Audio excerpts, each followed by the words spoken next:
Hello and welcome to episode of the Bubbs on Sports podcast. Today is Friday, June 2nd. Hope everyone's having a good day so far and had a good rest of their day yesterday. It is in fact Friday, June 2nd here today. Big night of sports last night with the NBA Finals. Game 1 is officially in the books. We've got an exciting weekend ahead. The Yankees make their trip to LA to play the Dodgers for a 3-game set starting tonight. Kershaw on the mound tonight for the Dodgers. Severino on the mound tonight for the Yankees. You'll get Garrett Cole on the mound tomorrow, so it should be a very exciting series, I should say. Herman will take the ball tomorrow or on Sunday for the final game of the 3-game set. Tomorrow's game will be on Fox, and in Sunday's game we'll wrap up with Sunday Night Baseball. So, going to be a very exciting weekend of baseball. Looking forward to it. It's always historic and exciting whenever these two historic franchises meet between the Yankees and the Dodgers. Obviously, a lot of rich history behind both of these teams, especially with matchups against each other, over the years. So looking forward to this upcoming series. The Nuggets dominate the Heat last night in Game 1 of the NBA Finals to take a 1-0 series lead. Game 2 will be Sunday. Miami looks to even it up before heading back to Miami for Games 3 and 4. Nuggets looked pretty dominant last night. We'll get into it. Obviously, we'll recap Game 1, give you my thoughts on it and what the Heat need to do moving forward. But last night, the Nuggets were in control all the way through. So it was kind of just one of those games, getting the Heat, made it interesting a little bit in the fourth quarter, cut the lead there to 1 point, I think down to like 9, or I don't know if it got to 9. It was like 13 or something like that. It got close. The Nuggets were leading most of the way. They went into halftime with a 17-point lead. They only won by 11, but most of the way, other than late when the Heat kind of made a little bit of a comeback late, outscored the Nuggets by 10 in the fourth quarter, it was still an 11-point game. So it was all Nuggets from start to finish. We'll get to that here to start the podcast today. Mets will open up a 3-game set at Citi Field against the Blue Jays. So an exciting weekend of baseball ahead. Mets get a big 3-game set against the Blue Jays before heading out to play the Braves next week for a 3-game set in Atlanta. Yankees will be in LA to play the Dodgers for 3 games. You got the NBA Finals on Sunday. You got Game 1 of the Stanley Cup tomorrow. A great weekend ahead of us. A lot to get into today. We'll obviously recap here Game 1 of last night and get you ready for Game 2, which will be obviously Sunday. Well, I also want to get into a little bit of Max Scherzer. Really good last 4 outings. And if you're a Mets fan, you got to be pleased from what you've seen out of him. Started the year on a rough note. Hasn't put up the numbers overall on the year that I think many expected, but is he finally starting to turn the corner? And yesterday, or I should say, yesterday was another example, was another big start for him, going out and throwing 7 strong innings against the Phillies to secure the series sweep. We'll give you his numbers in the last 4, and is Scherzer starting to move is Scherzer starting to turn the corner on success this year from after a rough start to start the season. We'll get to that there later on. We'll also get to preview both series. We'll get you ready for Stanley Cup Game 1 later on as well to close out another good week of podcast in the books here, closing it out today. So we'll start off today talking Nuggets Heat. So NBA Finals Game 1 was last night. Place was rocking. Denver fans excited. As I mentioned, obviously, It's been an exciting time to be a Denver sports fan, where you had the Nuggets obviously in it this year. You had the Nuggets win it the Avalanche win it last year. Last night, arena was rocking. It was all Nuggets from start to finish. Game 1 of the NBA Finals, Nuggets take a 1-0 lead. Obviously, Game 2 will be on Sunday, back in Denver before heading out to Miami for Games 3 and 4. Nuggets won 104-93. And it was really from start to finish, it was a dominant performance for the Nuggets. I mean, from start to finish, the Nuggets were the better team. They came out with more energy. They were, spreading the ball around a lot more. They were passing, a lot more. They were getting good, clean shots. They were making open looks. The Heat weren't. All in all, all around, the Nuggets just dominated the Heat last night from start to finish. They were at home. The crowd was on their side. They came out with more energy. The Heat kind of looked sluggish early on. They looked slow early on. And I said going into last night's game, there was a potential that the Heat, not so much steal Game 1, but there was a potential that they came out with a little bit more energy, because sometimes when teams like the Nuggets, who have had, a week and a half really off since the Game 4 win against the Lakers to secure the sweep in the Western Conference Finals, you see teams sometimes come off of those long breaks and they're slow to start. They're a little sluggish. They're a little rusty. But the Nuggets were not that. The Nuggets were the complete 180, and the Heat were actually that. They came out of the gate. They were a little slow. They were missing a lot of open looks. They weren't passing well. Defensively, I mean, the Nuggets were making a lot of shots. It wasn't even so much the Nuggets, what they were doing defensively. It was just the Heat couldn't make open shots early on. They were missing open looks. They were missing shots that they were making throughout the entire postseason, especially, in Game 7 against Boston where they were hitting some big threes and hit some big shots to, break away in that game against Boston in Game 7 to get them into the NBA Finals. Obviously, last night that was not the case. Nuggets were 10 times better. Nikola Jokic was great. Jamal Murray was great. The tandem of Jamal Murray and Nikola Jokic last night showed again that they are one of the best 1-2 punches in all basketball. They've been the best 1-2 punch in the postseason. Jokic showed last night why he should be the MVP. It shouldn't have been Embiid. It should have been Jokic. Who's still playing? Nikola Jokic. Who's sitting home right now watching the NBA Finals? It's Joel Embiid. Jokic is the best player on the planet. He proved to us again last night why that is. And the duo of Jamal Murray and Nikola Jokic outplayed the duo of Butler and Bam Adebayo. Jimmy Butler was not very good last night. Bam Adebayo was solid, led the team with 26, 13, and 5. Butler only was 13, 7, and 7. Was not his best night. 6 of 14 from the field. He only attempted 2 3-pointers. Butler was not, his best last night. Didn't do a ton. Still put up 13 points, which was 4th on the team, which isn't great for your number one guy. Bam was good. The Heat only shot 2 free throws. And a part of that was they weren't getting in the paint. The Heat were not getting in the paint. It was a lot of mid-range and a lot of threes. The Heat attempted 39 threes last night. You want to know how many the Nuggets attempted? The Nuggets attempted 27 three-pointers last night. Heat attempted 39.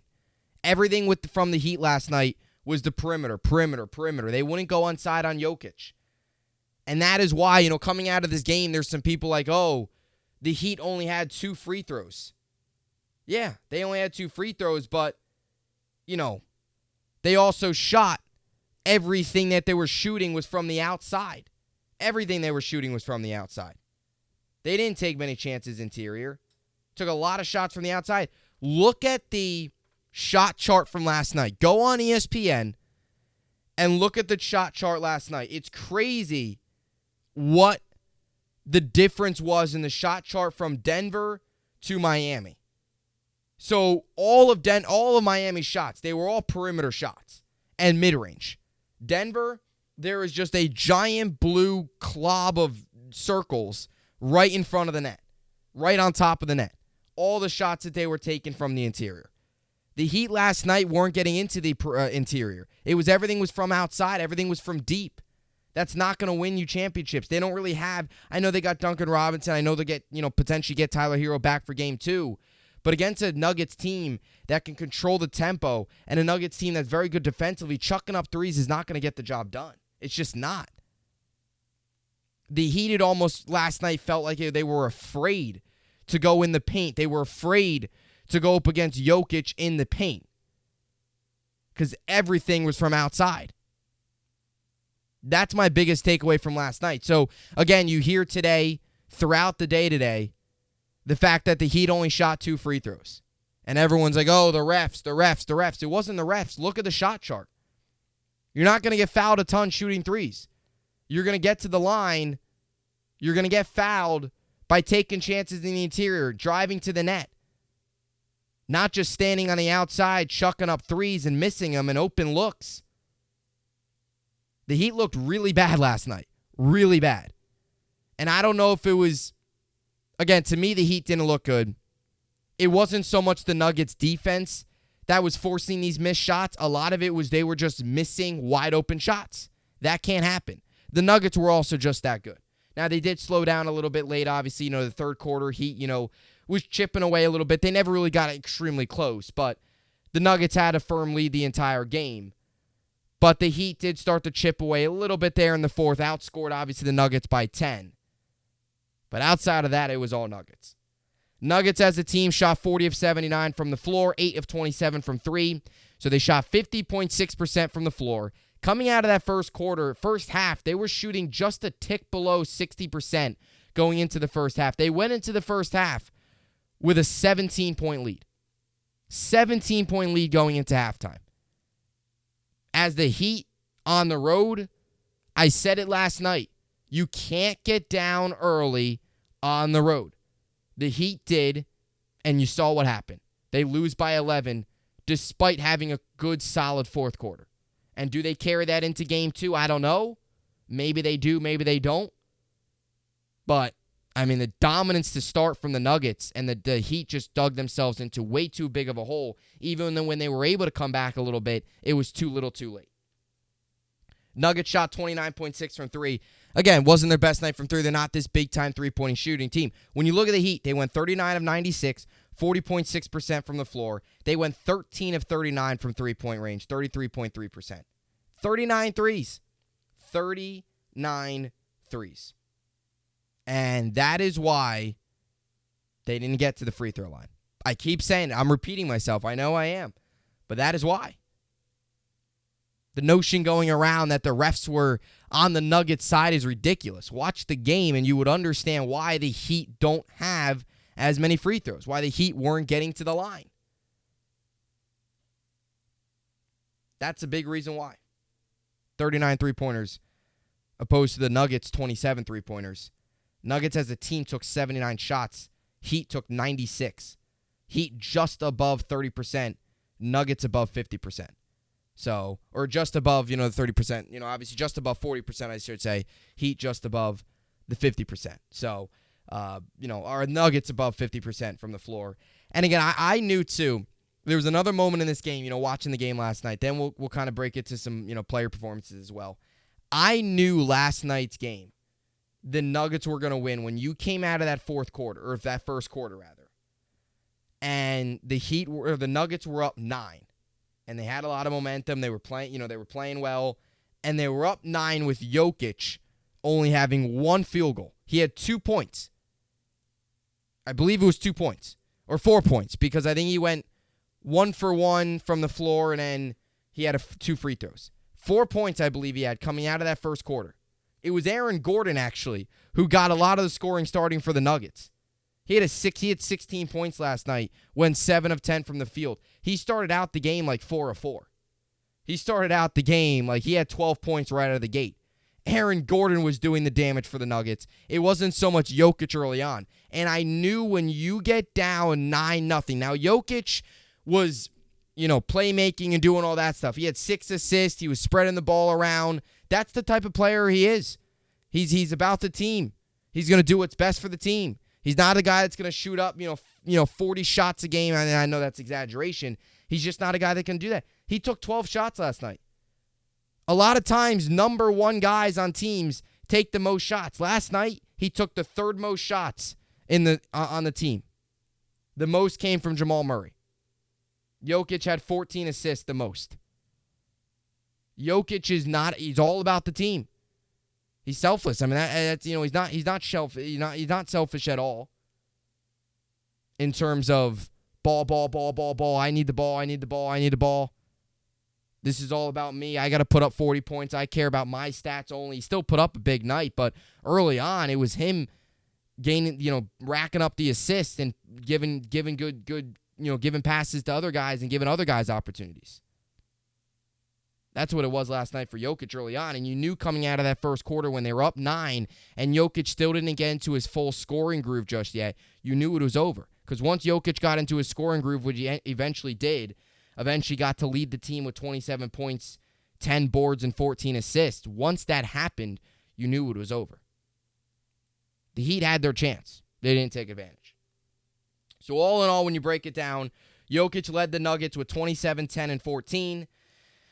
He went 8 of 12 from the field, 1 of 2 from 3. Murray was second on the team in points. He went 26, 6, and 10, 11 of 22 from the field, 2 of 7 from 3. And Aaron Gordon, again, had a really hot start in that first quarter. 16, 6, and 1. He went 7 of 10 from the floor, 0 of 1 from 3. Shot 70%. That's big. Especially getting that from another, power forward type player from Aaron Gordon. The way he started last night's game was huge. Going 4 for 4 early on was obviously big for the Nuggets early on without even Jokic getting fully involved in the scoring. Michael Porter Jr. also, just one other note, he was not good from three. Shot 2 of 11 from three, 5 of 16 overall from the floor. So wasn't his best night shooting-wise, but he did rack up 13 boards, and he was still fourth on the team in points with 14. So wasn't his best shooting night. Not trying to say that, but he did put up 13 rebounds, which is obviously pretty impressive for Michael Porter Jr., a guy who, in the regular season puts up about 5.5 per game, went out there and got 13 last night. When you look at the Heat, so Bam Adebayo led the team with 26 points. He had 13 boards and 5 assists. He went 13 of 25 from the floor, attempted 1-3, missed that shot.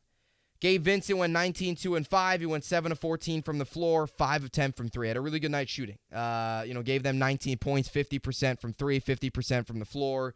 Was a really good night for him. If Butler can get going and find a little bit more of a groove, if Gabe Vincent gives that production, the Heat can find a way to maybe climb back into it. But a good night for him. Jimmy Butler went 13, 7 and 7, 6 of 14 from the floor, 1 of 2 from 3. Butler, obviously not his best night ever. And Highsmith, who came off the bench, had 18 points. So he was actually third on the team in points. Butler was actually fourth. But when you look at the starting lineup, Butler was third in points. Caleb Martin, after a huge Game 7 last night, cooled off. Went 1 of 7 last night. After a huge Game 7, I should say, on Monday, cooled off last night, only went 1 of 7.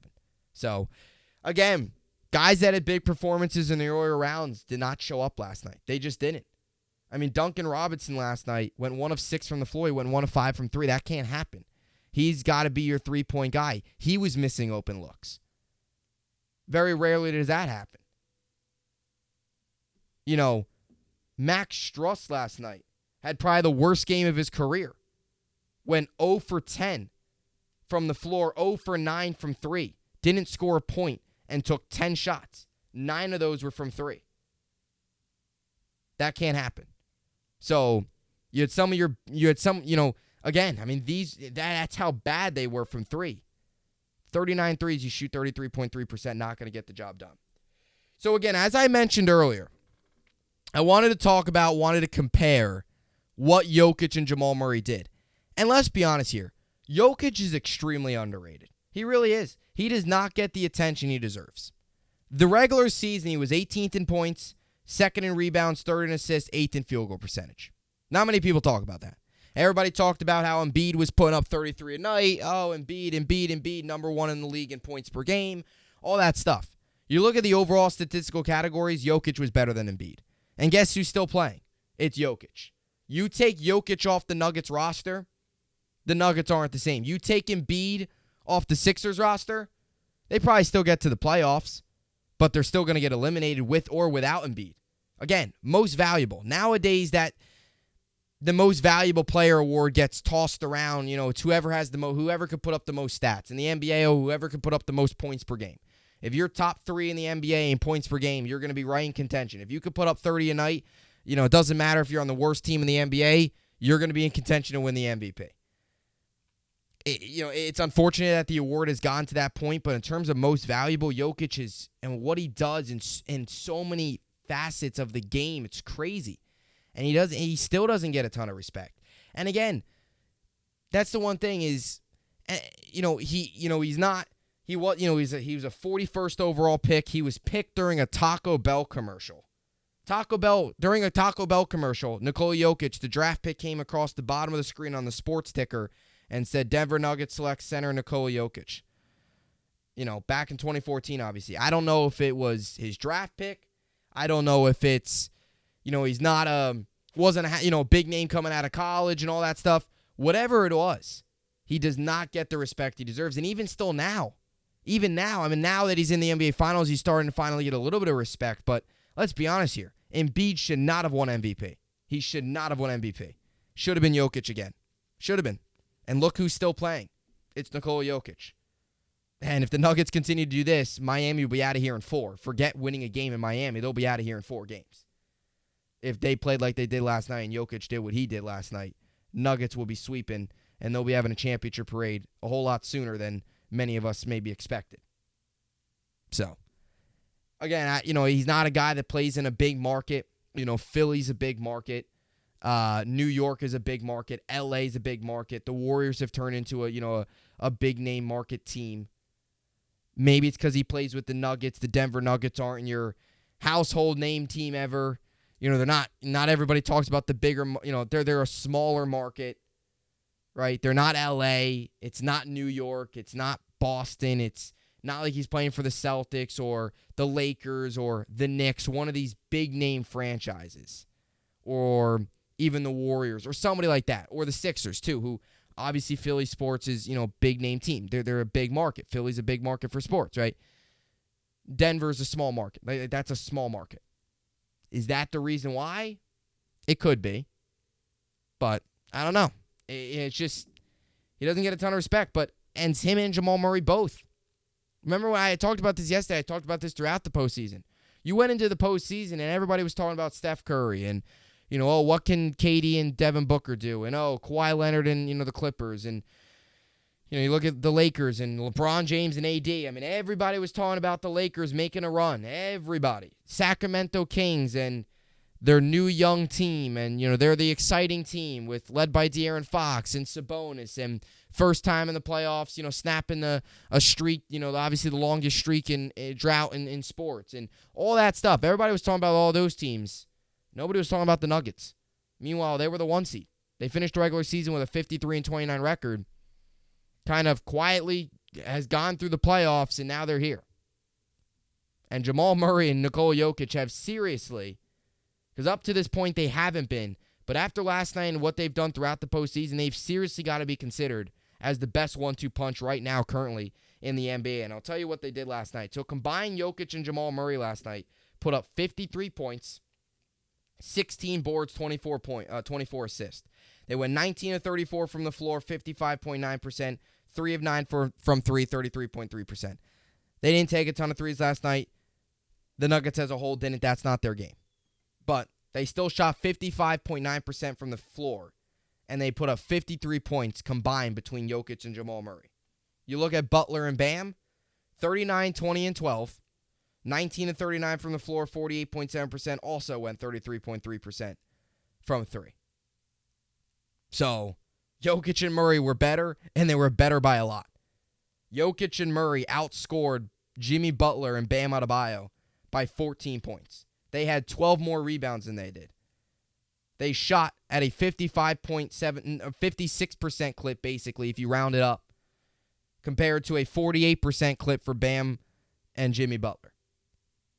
Jamal Murray and Nikola Jokic have got to be considered as the best 1-2 punch right now in the NBA. And there's a whole lot of them, but they've got to be. They're not the biggest names ever. It's not Steph Curry, Klay Thompson, or LeBron James, and Anthony Davis, or Jason Tatum and Jaylen Brown, or any of those, but they've got to be considered one of the best 1-2 punches in basketball. They are. Jokic is the best player in basketball. Could they be one of the better 1-2 punches we've seen in a while? You can make the strong argument. You can make the strong case. They have dominated this postseason run up to this point. And for the Heat, you got to find a way. If you can split and get the win tomorrow, get the win Sunday rather, in game 2 and go back to Miami split. I mean, that's not an awful situation. I think if you come out of Denver with a series tied 1-1, I think that's really all you can ask for. But the Nuggets were big favorites going into the series, and I think it's starting to show. 8.5-point favorites the Nuggets are going into Game 2. That will be 8 Eastern on Sunday, ABC. Nuggets Heat Game 2. And then Game 3 will be Wednesday. Game 4 will be Friday. So is this series done this time next week? Are we talking about the Nuggets going for the sweep next Friday night? It's possible. It really is after a dominant Game 1 victory, 104-93 over the Nuggets. That's another thing, too. They didn't even put up 100. I mean, the Heat couldn't even put up 100. That's how bad offensively they were last night. That's how bad it was. So, again, I thought the Heat might steal a game at home, but if they shoot like that again tomorrow or again Sunday, you're not going to win a game. You can't shoot like they did. You can't take 39 three-pointers, shoot 30% from 3, and miss all these open looks. They miss so many open looks. I mean, 40.6% from the floor as a team is not good. Open shots, you can't have a guy in your starting lineup go 0 for 10 from the floor. You just can't have that. Especially when you look at the Nuggets starting lineup when they were getting contributions from Aaron Gordon. They were getting contributions, obviously, from Jokic and Jamal Murray. They were also, obviously getting some contributions, too, off their bench. That wasn't the case last night. Bruce Brown gave them a solid 10 off their bench. Also gave them 5 boards, a little bit of energy and toughness. So, didn't shoot well, but Michael Porter Jr. gave you 14. He didn't shoot well. He missed a lot of shots. He went 2 of 11 from 3, which isn't good. He also gave you 14 boards. Or 13 boards, 14 points. So, Nuggets all around the dominant team in Game 1. Game 2 Sunday, we'll see if the Heat can bounce back or if the Nuggets give us another dominant performance. And if they do, it seems like the Nuggets... Again, I predicted that the Nuggets would win this series. I'm not really surprised. I am a little surprised how bad the Heat shot and how many open looks that they were missing. I am a little surprised by that, but then again, they were on the road, tough environment, thin air. Nuggets are they're the better team. They are. They're supposed to win this, and they showed that. All right, so now I move on here to a little bit of baseball here to close out the podcast today. Obviously, very exciting weekend this weekend for New York baseball. You got the Mets and the Blue Jays, and you obviously got the Yankees heading out to L.A. to play the Dodgers. Game 1 will be tonight. Going to be awesome. Sevy Kershaw tonight. Very good pitching matchup there. Tomorrow, you'll get Cole on the mound. Sunday, you'll get Herman on the mound. So, should be a lot of fun. Sunday's game will actually be Sunday Night Baseball for the Yankees. Yankees will have back-to-back Sunday Night Baseball games. They'll have Sunday Night Baseball this week, and then next week when they host the Red Sox, they'll also have Sunday Night Baseball. So Yankees got a couple exciting series coming up here, and as well also with the Mets, because you have 3 games here against Toronto to wrap up a 6-game homestand, and you have a day off Monday, and you have a big 6 games coming up after that, where really big 8 games coming up after that. You have 3 in Atlanta, 3 in Pittsburgh, and you come back home and you play 2 against the Yankees for the Subway Series, which is June 13th and June 14th. So there's a lot of excitement there for the Mets. There's some big series coming up. They're only 3.5 back of Atlanta. Atlanta's struggling a little bit right now, 4-6 in their last 10, lost 2 of 3 against the A's, so there is a little bit of struggles there. This is the Mets' opportunity now to take advantage of those struggles. If you can find a way to take 2 of 3 this weekend against Toronto, you go into that Atlanta series with 3 games back, 2.5 back. You have an opportunity to really gain some ground. I'm not going to say they're going to go into Atlanta and sweep. They probably won't. I mean, there's a good chance they might not even win that series. That's how good Atlanta is, even though they're struggling right now. There's a chance the Mets got to prove more. I think we can agree. They're only 3 games up on 500. The Mets have got to continue to prove that they can win series and win them consistently. You had the 2 big series win, a couple weeks or 2 weeks ago, whatever it was, against the Rays and the Guardians. And then you lost 2 of 3 against Chicago and lost 2 of 3 against the Rockies. You swept the Phillies. Now you got to come back. You get 2 struggling teams in a row. You got a Blue Jays team that has not been very good. They're also 30-27. They've fallen all the way back to 9.5 back in the AL East. And you have a Braves team that's also struggling a little bit right now as well. So you have 2 teams coming up in your next 6 games. Mets potentially are hot right now. Can they take advantage of those weaker opponents? That's going to be the big question. So, big couple games for them coming up. But I want to get into a certain player for the New York Mets, and that is Max Scherzer. It's kind of been a wild year for Max Scherzer. I don't think a year many of us, or many Mets fans expected, many of us baseball fans in general expected from Max Scherzer. Your fantasy baseball lineups, you draft him in the top 10, you draft them in the first round. Same thing with Justin Verlander. Verlander and Scherzer together, I don't think it's quite been what many people expected to start the season, especially with Verlander obviously going on the IL to start the year, and then, Scherzer having the sticky stuff issue, and first, a rough couple starts for Scherzer to start the year. And when you look at his whole body of work as a whole, it's not terrible, but it's not Scherzer standards. It's not what a lot of people expected out of Scherzer. When you look at Scherzer, he's a guy in his career. He is a 3.11 career ERA guy, but he's a guy that gave you a 2.29 ERA last year. A guy that is more than capable when right to give you below 3 ERA. There was a point this year where he was in the 5s. Really rough start for him. Recently, he's gotten right. But you had the sticky stuff issue. You had him kind of fight through a little bit of an injury in the midst of the sticky stuff, 10-game suspension. Now, obviously, you have your backs against the walls, the Mets, because his next suspension, if it does occur, is 50 games, and it holds a roster spot. So not only does it put the player have an issue where he's out for 50 games, it also puts the team in jeopardy because he holds up a roster spot for 50 games. That goes for Domingo Germán. That goes for everybody else who's been thrown out of a game this year for sticky stuff. There's been a couple of them as the MLB and the players continue to try and find a way to find a universal substance, because obviously right now rosin seems to be way too sticky, especially when you mix it with alcohol and stuff like that. So we'll see how all that ends up playing out, as the year goes on, if there's any more incidents or whatever. But it was a rocky start for Scherzer. Now, when you look at his numbers overall, it's not bad. 5-2 with a 3.21 ERA, 48 strikeouts, and a whip of 1.09. From where that was a couple weeks ago to where it is now, it's a lot better. It's gotten a lot better, and there's a lot to like recently. So when you look at Scherzer's numbers, again, overall, he had that bat. When you look at Scherzer as a whole this season, I should just put it like this. He's had good starts. Like, there's been a couple good starts, right? He had a good start against San Diego. This is going back to April. Good start against San Diego. Had a good start going against LA before, he obviously had the issue with the sticky stuff in that Dodgers game. He's had a couple good starts, like the good start against the Nationals where he was solid. But really, you were still waiting for those vintage Max Scherzer outings. Those outings where he can give you 7 innings, 9-8 strikeouts, 10 Ks, 2-3 hits, 1 run. That's what you wanted to see. Even give you 8 innings. He's yet to give the Mets 8 innings. But the last 2 outings, and I'll give you the whole body of work, 4 as a whole, but especially the last 2, have been those Max Scherzer outings you want to see. And this is the last 4 outings since that brutal one in Detroit. He's had 2 really bad outings this year. The one against Detroit, and earlier on in April, his second start of the year, the one against the Brewers, where they tattooed him, hit 3 home runs off of him. Those were his 2 really bad starts this year. 11 runs combined in those 2 starts. Other than that, he hasn't been bad. He hasn't given the Mets a ton of length in some of the games, but recently he's been giving them more length. 6 strong against the Guardians, 7 strong against the Rockies, and then yesterday again, 7 strong against the Phillies. Here are Scherzer's last 4 starts.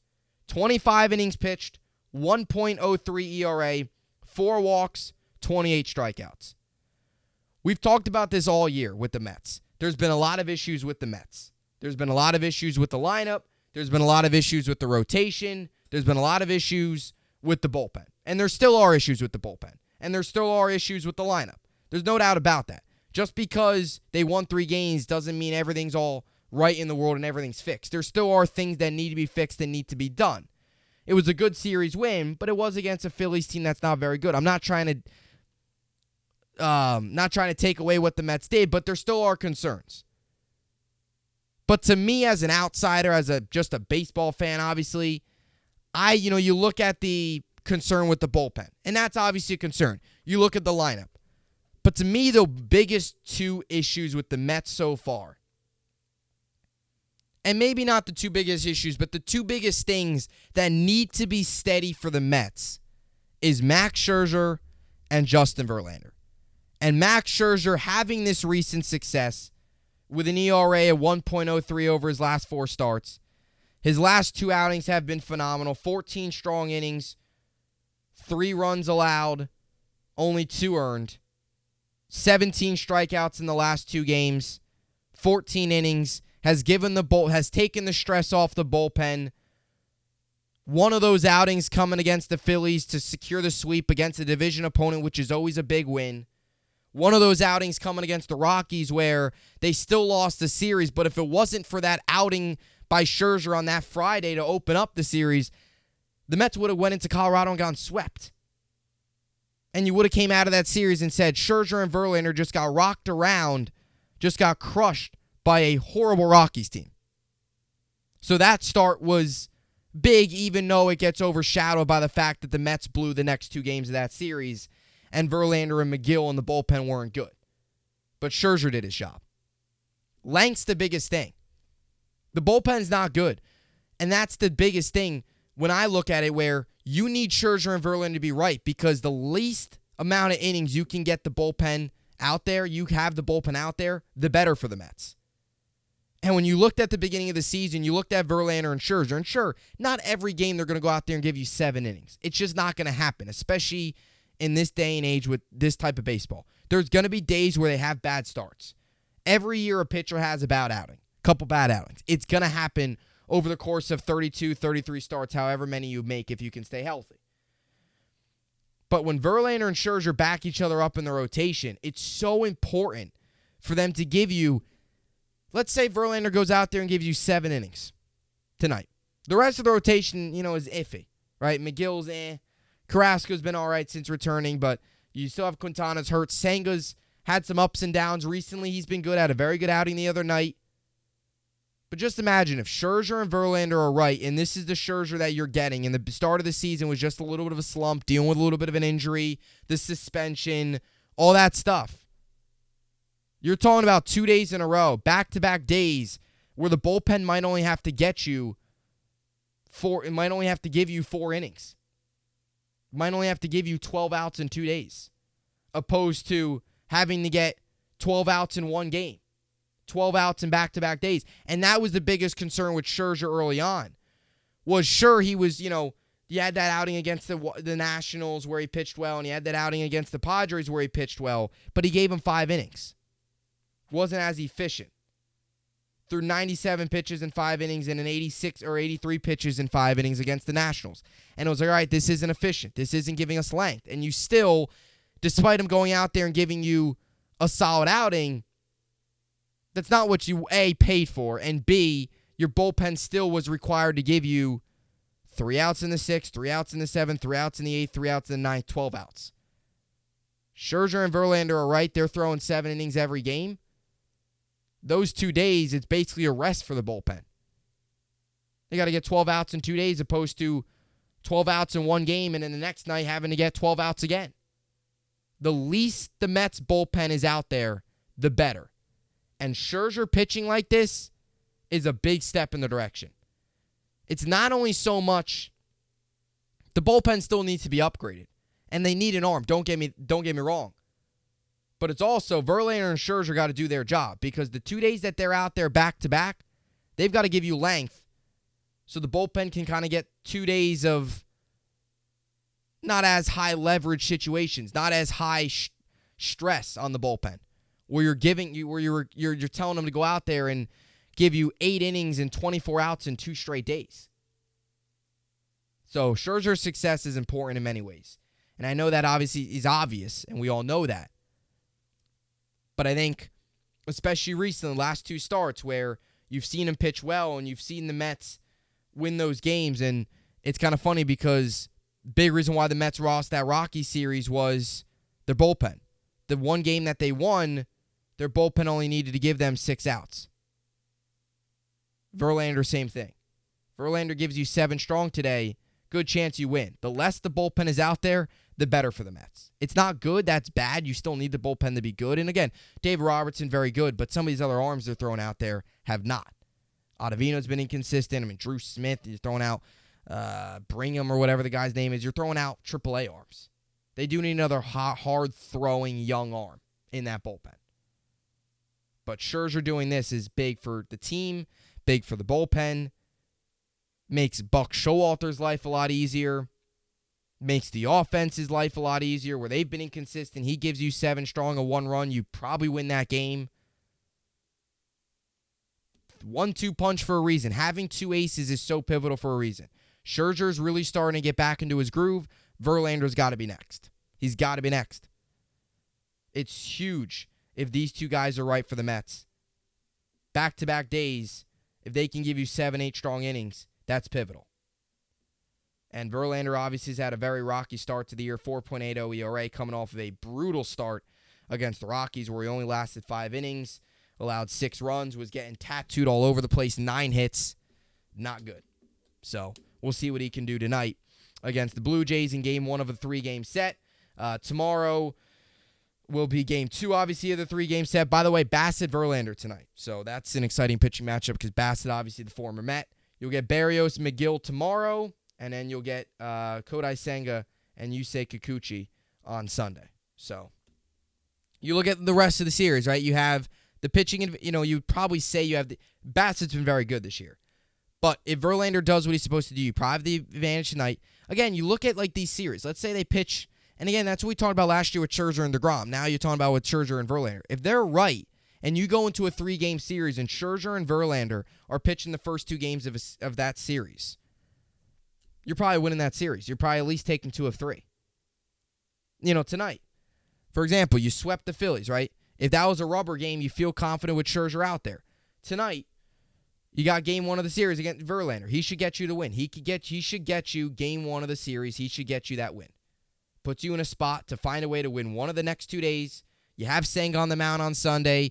He's been good, had a very good outing his last time out. You got to think about him getting on the right track and really starting to find his groove. Boom, 2 hot. You get a good outing from Verlander.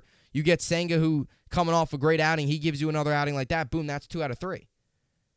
So that's kind of, again, why it's so important for the Mets that these guys need to be right. There's a whole lot of other issues, but the starting pitching's obviously been one of the big issues as well, and a lot of people have talked about it, but I don't think people have talked about it quite as much as they've talked about the bullpen and the lineup. So, Verlander needs to have a good night tonight for the Mets, and Scherzer continues to do what he does. Mets are in a lot better situation than they were even just a couple games ago or just a couple weeks ago when Scherzer and Verlander were still trying to find his groove and give you length. But a 1.03 ERA in his last 4 starts, not bad at all. All right, so now I move on to the games tonight. So, again, you got Yankees-Dodgers tonight, Sevy versus Kershaw on the mound. Sevy 2 starts in, 1.59 ERA. Kershaw 6-4 with a 3.32 ERA. And as I mentioned, Bassett versus Verlander. Verlander 2-2 with a 4.80 ERA. Bassett 5-4 with a 3.80 ERA. 4.80 for Verlander, 3.80 for Bassett. So he makes his return tonight to Citi Field. A pitcher that probably hindsight 2020 you probably would have kept if you were the Mets. But, you can only, I guess you don't always pull the trigger correctly on all things. And tomorrow night will be Golden Knights versus the Panthers in Vegas. Game 1 of the Stanley Cup, 8 Eastern on TNT. Looking forward to that series. This is going to be a lot of fun. I'm taking Florida. I think Florida wins in 6. I think they're kind of a buzzsaw right now. I think they're on a magical run. They remind me of the Blues a couple years ago where they struggled a while, got hot late, and you look at where they are now. They're 4 games away from taking the whole thing. So 4 wins away, I should say, from taking the whole thing. So I like the chances there of Florida. I think they're just they're just the hotter team. They're kind of a buzzsaw right now. By the way, I know this is painful. It just shows you how long playoff hockey is. 1 year ago today was the kid line shift in Game 2 against Tampa when the forecheck was phenomenal. They just kept the puck in the zone, kept shots on net, putting shots on net. Finally, they scored. They won Game 2, took a 2-0 lead, headed back to Tampa. Game 3, they had a 2-0 lead, took a dumb penalty. Tampa scored on the power play. They ended up winning in overtime, 3-2, I believe it was. So that game right there shifted the entire course of the series because then Tampa won Game 4. They went on to win Game 5. They went on to win Game 6. Rangers got off to a 2-0 lead in Game 3. They had a 2-goal lead. They could not protect the 2-goal lead. If they protect that 2-goal lead, you win Game 3, you're up 3-0, series is over. You're not coming back from 3-0. Instead, they got back into the series. They won the next 3 games, won it in 6. And the way they won it in 6, too, was painful because the Rangers were down the game, couldn't score at all. They were down. Frankie Vetrano scored late to tie it, would have put the game into overtime. And then Stamkos, like a minute later, scores with like 21 seconds left, and that was the game. So you score that, Frankie Vetrano scores going to overtime. Rangers potentially, Stamkos doesn't score that goal on a breakaway. You go back Game 7 at the Garden, anything's possible. So I look back on last year a lot as a Ranger fan, especially this season when you got, that's why I hate the saying playing with house money. I hate it because you never know when you're going to be back. You never know what next year's going to bring. we thought this year was the Rangers' year. We thought, last year we were like, oh, Rangers will be back easily. They'll be back right in this position next year, maybe even Stanley Cup next year. And look, they lost in the first round. You never know. You got to take advantage. Every opportunity you get, you got to take advantage. We've seen a lot of examples of teams, one year they're really good and they just fall off. You never know. Injuries. You never know what's going to happen. So, Rangers playoff last year, although it was awesome and it was exciting. I mean, you watched playoff hockey for about 2 months. And every other day you had a game on. It was awesome. Game 7 win in Carolina was awesome. Coming back from down 3-0 against Pittsburgh was awesome. You were 2 wins away from getting to the Stanley Cup. And look, whether or not they would have beat the Avalanche or not, you never know. It's the Stanley Cup championship. It's Super Bowl, NBA Finals, World Series. It doesn't matter. The fact that both teams got there, they're obviously the 2 best teams in the league. Anything's possible. But Avalanche were very good last year. They were tough. I think they took down Lightning in, was it 6 games, I think it was? Yeah, because I think they won Game 6 in Tampa because they would have been, Game 7 would have been back in Colorado. Because I think they won it on the road. That's less. I know they didn't sweep. I believe they didn't sweep. Couldn't have been in 5 because if they won in 5, it would have been back in Colorado because then Game 6 would have been back in Tampa. I think they won in 6. Avoided the Game 7 comeback. So, anyway, that'll do it for the podcast. That'll do it for another week of podcast. Thank you all so much for watching. We'll have a whole lot more content coming out next week. Some live streams and obviously some daily shows as well mixed in. So a lot more content coming your way. As always, hope you enjoyed it. Have a very good weekend. Enjoy all the sports, Stanley Cup, NBA Finals, Yankees, Dodgers, Mets, Blue Jays. A lot of excitement. You also got college baseball. The road to Omaha starts with obviously regionals and stuff like that. So a lot of excitement there as well. So a lot going on this weekend. A lot more content coming your way. Have a good weekend. I will see you all back here on Monday. As always, hope you enjoyed it, and thanks for watching.